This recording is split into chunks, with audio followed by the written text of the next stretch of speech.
కమ్మిన జీవితంలో వెలుగు నింపావయా, వ్యర్థముగా ఉన్న జీవితానికి అర్థం చూపావయా.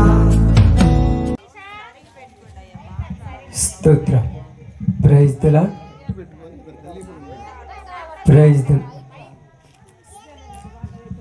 దేవునికి మహిమ ఘనత ప్రభావములు యుగయుగములు కలుగునుగాక. ఆమేన్. సమయములు దేవుని యొక్క బిడ్డలైనటువంటి పరిశుద్ధ సంఘమైనటువంటి మీ అందరికీ ప్రభునామములు శుభములు వందనములు తెలియచేయుచున్నాను. అదేవిధంగా దైవజనులకు కూడా మా యొక్క వందనాలు తెలియచేయుచున్నాను. సమయములో దైవజనులు చెప్పినట్టుగా సమయము చాలా ప్రాముఖ్యమైనది, చాలా విలువైనది. విలువైన సమయాన్ని విలువగానే ఉపయోగించుకుంటాం. అర్థమవుతుందమ్మా? సమయం విలువ ప్రపంచంలో ఎవరికి తెలియదు. ఎప్పుడు తెలియదంటే దాన్ని అనుభవిస్తున్నప్పుడు తెలియదు, కానీ అనుభవించి చివరి సమయాలలో ఉన్నప్పుడు మొరపెడుతుంటాం, బ్రతిమిలాడుకుంటుంటాం, చాలా విధముగా బాధపడుతూ ఉంటాం. ఒక 2 రోజుల్లో మనవడి పెళ్ళి అవుతుంది, వెళ్ళి ఐసీయూలో కూర్చున్న వాళ్ళ దగ్గరికి వెళితే చెప్తారు, 2 రోజులు సమయం ఈ ప్రభువా, ఇక తర్వాత కన్ను మూసినా పర్వాలేదు అంటాడు. వాళ్ళకు తెలుసు సమయం విలువ, ఇక్కడ కూర్చున్న మన ఎవరికి తెలియదు. ఓకే, కాబట్టి మీ అందరికీ ఒక చిన్న విషయం చెప్పి నేను ప్రార్థన చేస్తాను. ఎక్కువ సమయం ఏం చెప్పను, జాగ్రత్తగా మీకు అర్థమయ్యేలాగా ఒక మాట చెప్తాను. మీ అందరికీ అర్థమయ్యే మాటే తీసుకోవాలి, ఎందుకంటే అర్థం కానీ తీసుకున్నాను అనుకో చాలా ఎక్కువ సబ్జెక్ట్ తీసుకోవాలి. అర్థమయ్యేదైతే మీకు అందరికీ అర్థమైపోద్ది. సమయంలో బైబిల్ గ్రంథంలో నుంచి లూకాసు వార్త బాగా వినండి అమ్మ, చాలా జాగ్రత్తగా. వెనకున్నవారు ముందున్నవారు అందరూ కూడా శ్రద్ధగా కొద్ది నిమిషాలు విందాం. లూకాసు వార్తలో నుంచి ఒక సందర్భాన్ని మనము ఈరోజు ధ్యానించుకుందాం. చాలా జాగ్రత్తగా బ్రదర్, ఇది కొద్ది తగ్గి హామీ కోసం చూడు. లూకాసు వార్తలో నుంచి ఒక భాగమును కొంత సమయం కొంచెం పెంచి కొంచెం తగ్గి చూద్దాం, ఎందుకంటే మీ అందరూ కూడా అర్థం కావాలి. ఈ దినమున దైవజనులు ఎలీషా గారు నాకు ఫోన్ చేశారు. పోయిన సంవత్సరం కూడా పగటిపూడి పుట్టారు, నేను వచ్చాను. మీకు గుర్తున్నారో లేదో నాకైతే తెలియదు, కానీ నేను వచ్చాను. ఇప్పుడు ఎలీషా గారు ఫోన్ చేసి, ఈ దినాన ఇక్కడ కూడిక జరగాలి బ్రదరు, రమ్మని చెప్పగానే ఏమి కూడికని అడగటము పాస్టర్లమైన మాకు అలవాటు. ఎందుకంటే ఆ కూడికకి సంబంధించిన సబ్జెక్ట్ వచ్చి చెప్పాలి, ఏది పడితే చెప్తే కుదరదు కదా. కాబట్టి ఇలాగా జ్ఞాపకార్థ కూడిక అని చెప్పగానే ఓకే, దేవుని యొక్క బిడ్డలమైన మనము ఈ ప్రాంతానికి దేవుడు ఒక మాట మన ద్వారా తెలియపరచాలని ఆశ కలిగి ఉన్నాడు, కాబట్టి మేము ఇక్కడికి రావటం జరిగింది. కాబట్టి ఈ దినాన మనము ఎవరిని జ్ఞాపకం చేసుకుంటున్నాం? ఆయన పేరైతే నాకు తెలియదు, ఏం పేరయ్య గారు? కోటయ్య గారు. ఆయనను జ్ఞాపకం చేసుకుంటున్నాం. ఆయన దేవునిలో నడిచి దేవునిలో కొనసాగి దేవుని చిత్తానుసారంగా లోకయాత్ర ముగించుకున్న వారైతే ధన్యులు. ఒకవేళ అలా ఇలా కాకపోయినా అదంతా దేవుని చిత్తం, మనకైతే దాని గురించి తెలియదు. కానీ బైబిల్ గ్రంథంలో నుంచి నేను ఒక సందర్భాన్ని తీసుకొచ్చి మీకు మంచిగా వివరిస్తాను. లూకాసు వార్త 16వ అధ్యాయం బాగానండి. లూకాసు వార్త 16వ అధ్యాయము 27, 28 వచనాలు జాగ్రత్తగా చదువుదాం. అప్పుడు అతడు తండ్రి అలాగు అయితే నాకు 5 సహోదరులు ఉన్నారు, వారును ఈ వేదనకరమైన స్థలమునకు రాకుండా వారికి సాక్ష్యం ఇచ్చుటకై నా తండ్రి ఇంటికి వానిని పంపవలనని నిన్ను వేడుకొనుచున్నాను. చాలు. ఇక్కడ మీ అందరికీ తెలిసిన సందర్భం కాబట్టి మీకు చెప్తున్నాను. ధనవంతుడు లాజరు గురించి మీ అందరికీ తెలిసిందే కదమ్మా. ఇది కథ అని మీకు ఎవరన్నా చెబితే అది తప్పు, ఇది నిజం, కథ కాదు. ఇది బైబిల్లో కథలు ఉండవు, బైబిల్లో కథలు ఉండవు. కథలంటే వేరు. ఎందుకంటే ఎవరో ఏదో టైం పాస్ కోసం చెప్పుకునే కథలు, ఇవి కథలని చాలా మంది సంఘాలకు పరిచయం చేశారు కనుక సంఘాలలోను, గ్రామములోను, ప్రాంతములలోను, పల్లెలలోను, పరిచర్యలోను ఉన్న ప్రజలకు భయం అనేది బొత్తిగా చచ్చిపోయింది. భయం లేకుండా విచ్చలవిడిగా బ్రతకడానికి కారణం ఏంటంటే బైబిల్ కథని చెప్పడం ప్రారంభించారు జనాలు. ఈ కథలు కాదు, ఈ నిజాలు, జరిగిన చరిత్ర. ఎందుకు జరిగింది అంటున్నానంటే ఇది జరగటానికి రుజువులతో సహా ఉంది. ఇది జరగలేదనుకుంటే తప్పు, ఇది జరిగిన చరిత్ర. కాబట్టి ధనవంతుడు ఉన్నాడు, బ్రదర్ ఎఫెక్ట్స్ తగ్గించి పూర్తిగా. ధనవంతుడు ఉన్నాడు, లాజరు ఉన్నాడు, ఇద్దరు కూడా చనిపోయారు. ఇద్దరు చనిపోయారు. చనిపోయినప్పుడు వారి యొక్క మరణాలు అయిన తర్వాత వారు భూమి మీద బ్రతికిన బ్రతుకంతా మనందరికీ తెలుసు. ఇప్పుడు ధనవంతుడు ఎక్కడికి వెళ్ళాడని రాయబడింది? వేదనకరమైన స్థలములోనికి వెళ్ళాడు. ఎందుకు వేదనకరమైన స్థలములోనికి వెళ్ళాడంటే దేవునికి నచ్చినట్టుగా బ్రతకలేదు కనుక, దేవునికి ఇష్టానుసారముగా బ్రతకలేదు కనుక వేదనకరమైన స్థలములోనికి ధనవంతుడు వెళ్ళాడు. అంటే దేవుడికి నచ్చినట్టుగా బ్రతకడం అంటే ఏంటి చెప్పండి? మీకు ఒక్క విషయం చెప్పండి, ఒక్క విషయం చెప్పండి. నేను మొత్తం చెప్పండి, ఒక్క విషయం. దేవుడికి నచ్చినట్టుగా బ్రతకడం అంటే ఏంటిది చెప్పండి ఎవరైనా. ఒక్క విషయం. తప్పు చేయకుండా ఉంటామో, పాపం చేయకుండా ఉంటామో ఇవన్నీ కాదు. ఒక విషయం, ప్రాముఖ్యమైన విషయం ఉంది. ఆ విషయం చెప్పండి. దేవుడు ఏమై ఉన్నాడంట? ప్రేమ.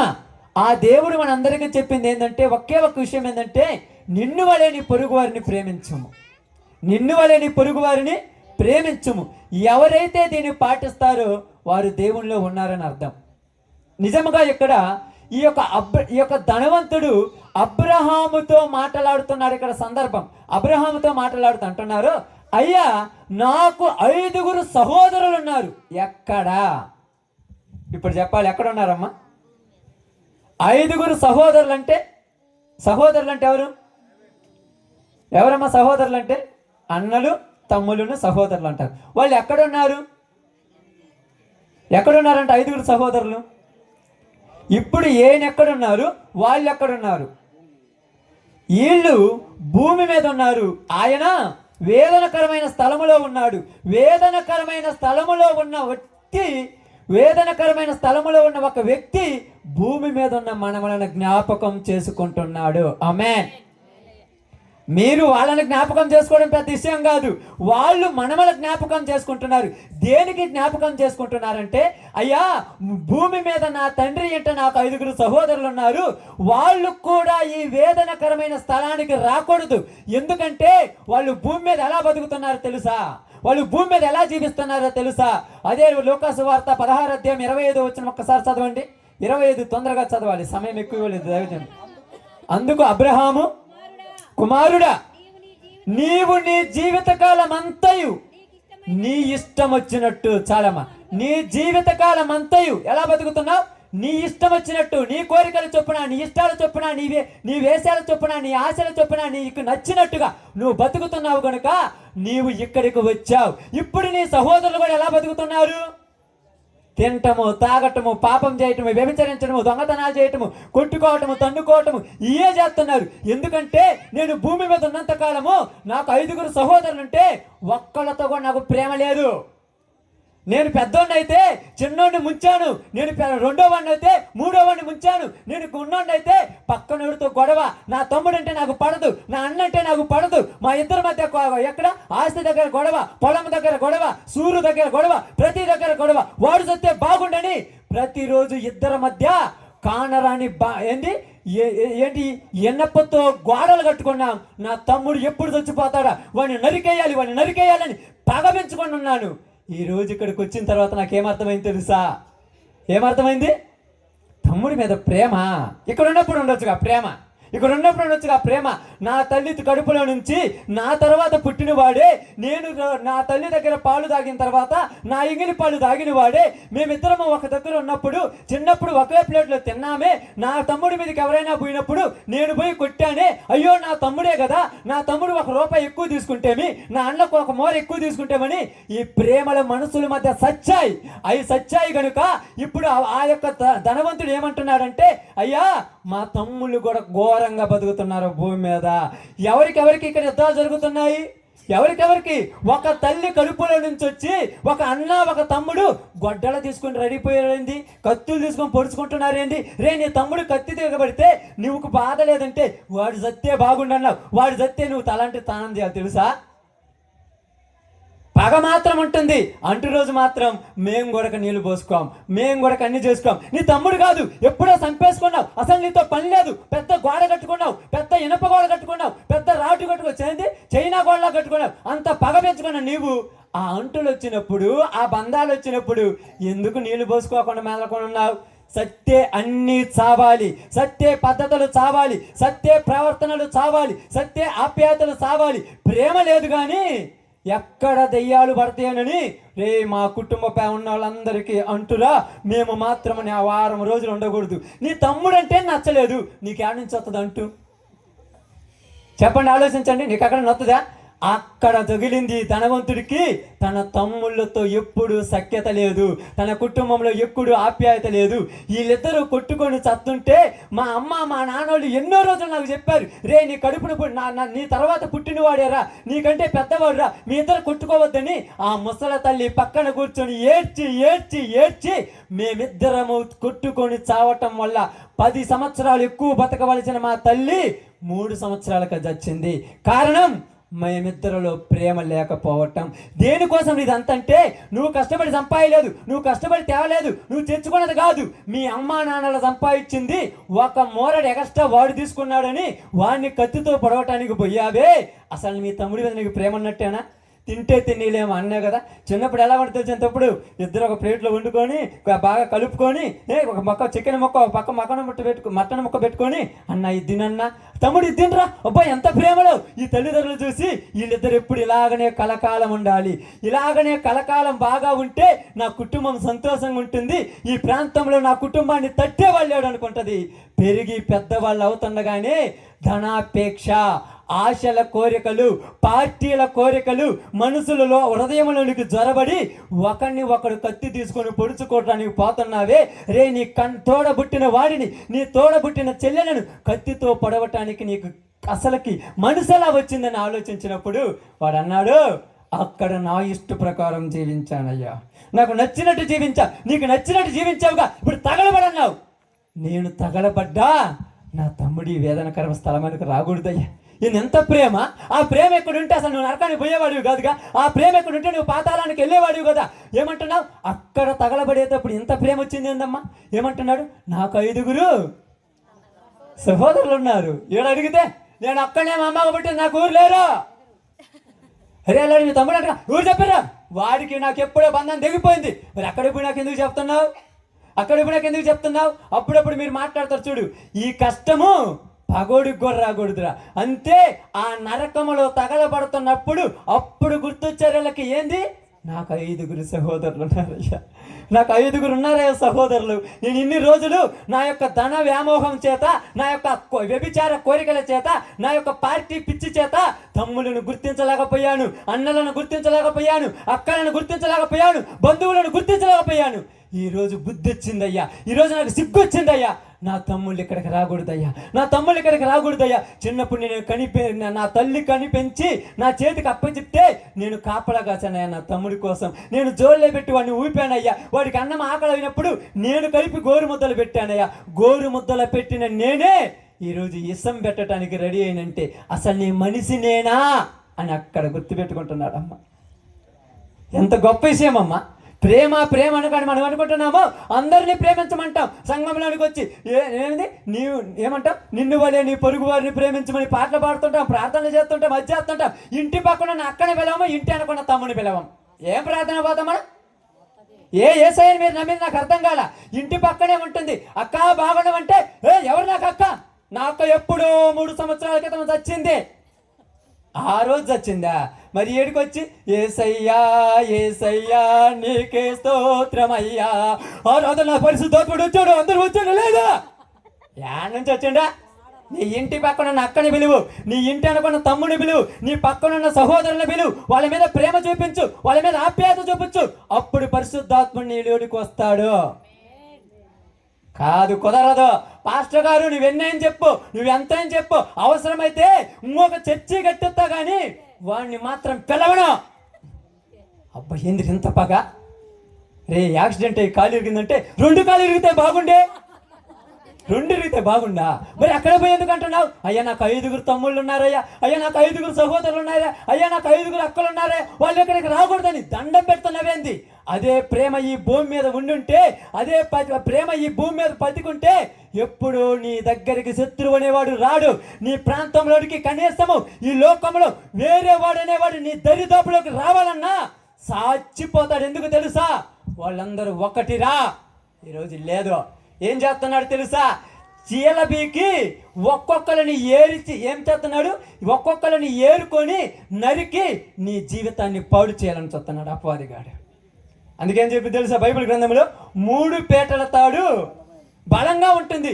వీళ్ళందరూ ఎక్కడ కలిసిమెలిసి ఉంటే ఈ క్రైస్తవులందరూ మనల్ని ఏం చేయలేరని పక్కగా తీసుకొచ్చి ఆ ధనాపేక్ష, ఆ పార్టీ పిచ్చి, ఆ లోక సంబంధమైన పిచ్చిలు పెట్టి మీరొకళ్ళరా, మీరిట్రాన్రా అని ఒక్కటిగా ఉన్న చెట్టును కొమ్మల తెగనొక్కి ఆ మొదలు ఏమి చేయలేదని కొక్కులేని పెట్టి పీకెత్తే ఇక్కడ ఏ చెట్టు లేదురా, మనం వచ్చాడు ఏడదాం రమ్మంటున్నారు. ఈరోజు మీకు తెలుసా?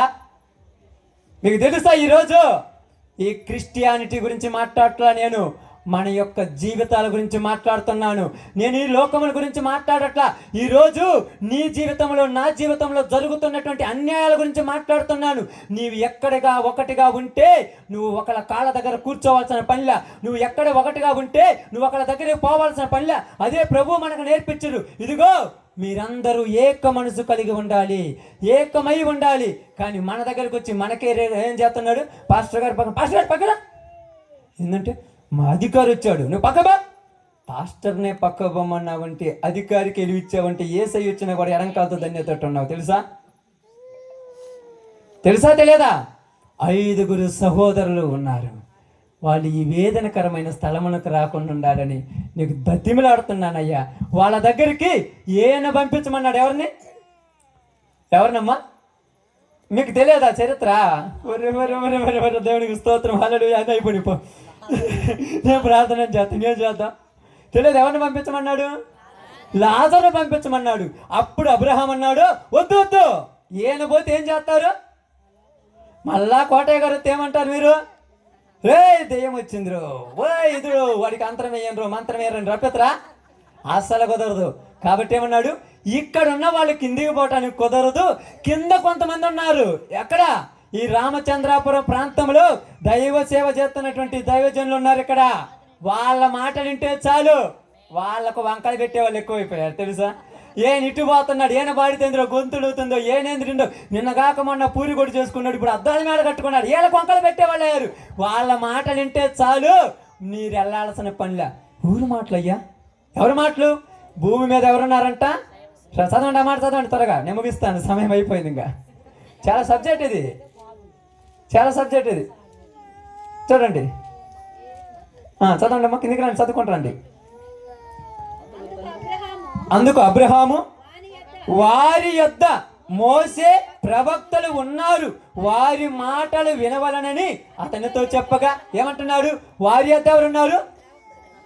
ప్రవక్తలు. ఎవరు?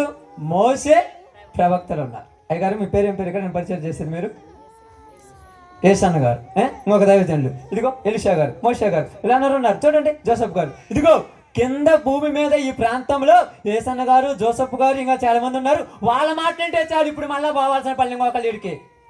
వాళ్ళ మాటలు ఎన్ని రోజులు ఉన్నారా? వాళ్ళు అసలు లెక్క ఉన్నారు వాళ్ళంటే. అందుకన్నాడు, లెక్క లేకుండా నీ ఇష్టం వచ్చినట్టు భూమి మీద బతికేవు కనుక దేవుని సేవకుడు నీ పక్కడికి వచ్చి ఇదిగో ప్రార్థన చేస్తా రమ్మంటే అడుక్కోవడానికి వచ్చే రూరు అన్నావు. ఎవరు?